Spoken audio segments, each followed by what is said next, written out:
How I stood up against favoritism and reclaimed my respect. Hey Reddit, I'm going to tell you the story of how my dad kicked me out of my own room to give it to my younger brother, the so-called golden child, and how I fought back. This whole situation has been brewing for years, and I only really realized what was happening when it was too late. I'm 28 years old, and at this point, I feel like I've learned some serious lessons. I'm still dealing with the fallout, but I need to share this with you all. So, here's the story. Growing up, my younger brother, let's call him Ben, was always the golden child. He was the one who could do no wrong, the one who got the special treatment.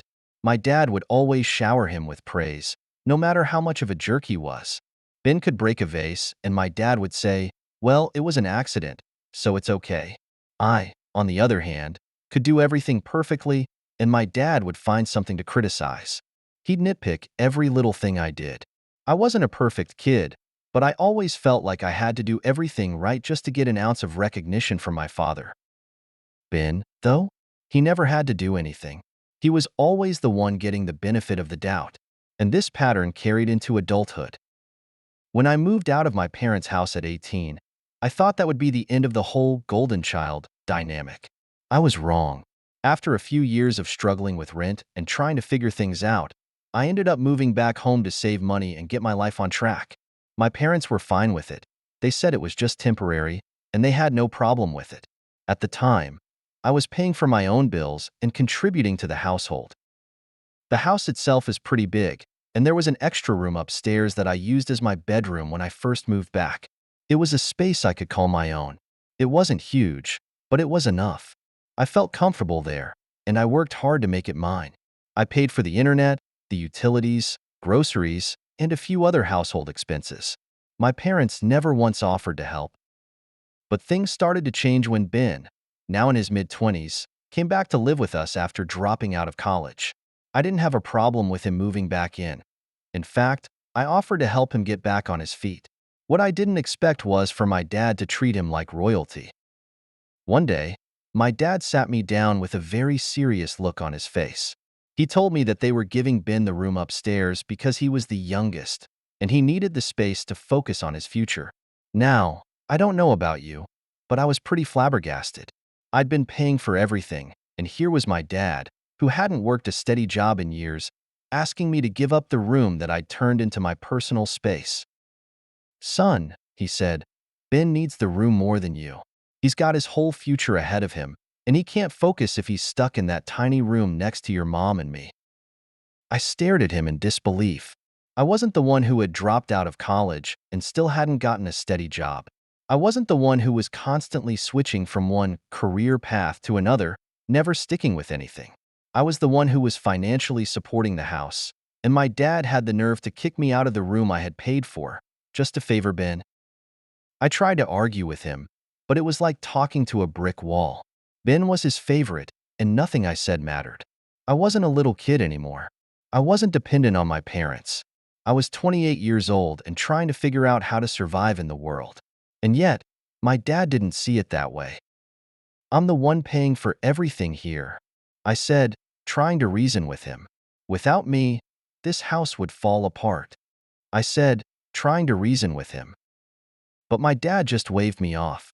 "You're the older brother. You've got this. Ben needs this, and we're giving it to him."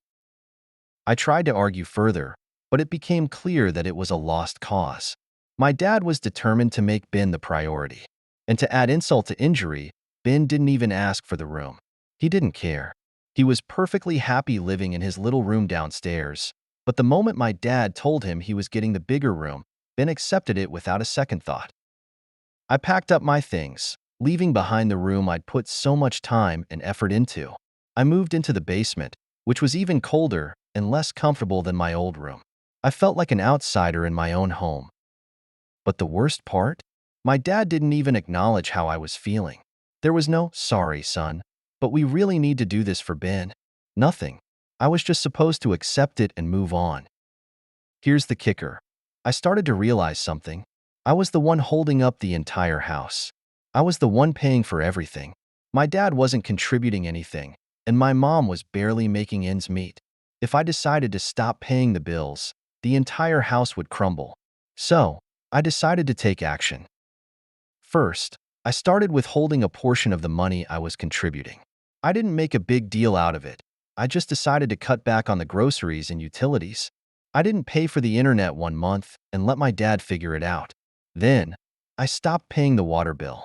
When my dad called me asking why the water was turned off, I simply said, "Oh, I thought you didn't need it since you're all set with Ben's room now." At first, my dad didn't seem to notice. But when the bills kept piling up and there were issues with utilities, he started to get frustrated. He would call me up, demanding that I pay my share. But I stood my ground. "You've got a lot of things to figure out," I said. "Maybe you can work it out with Ben." Eventually, my dad started to realize that the house wasn't running without me. I wasn't going to be taken for granted anymore. He tried to guilt-trip me, saying things like, "I did so much for you when you were growing up."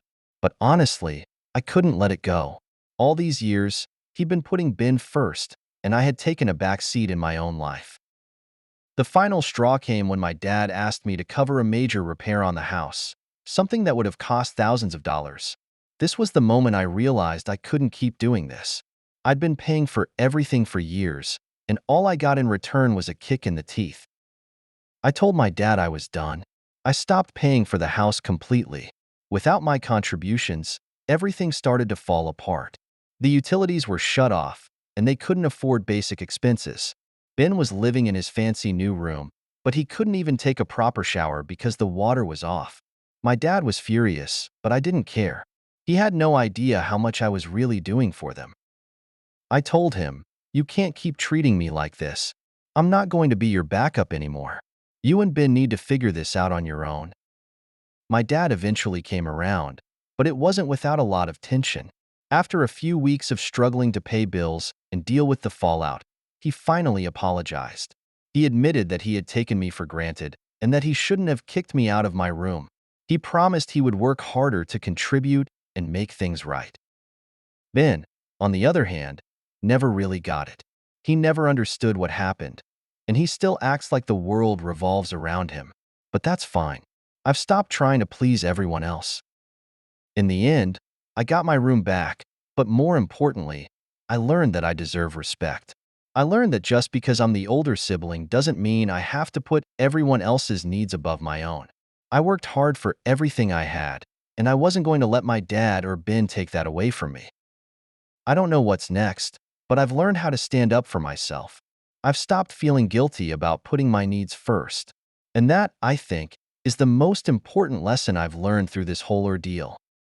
Thanks for reading.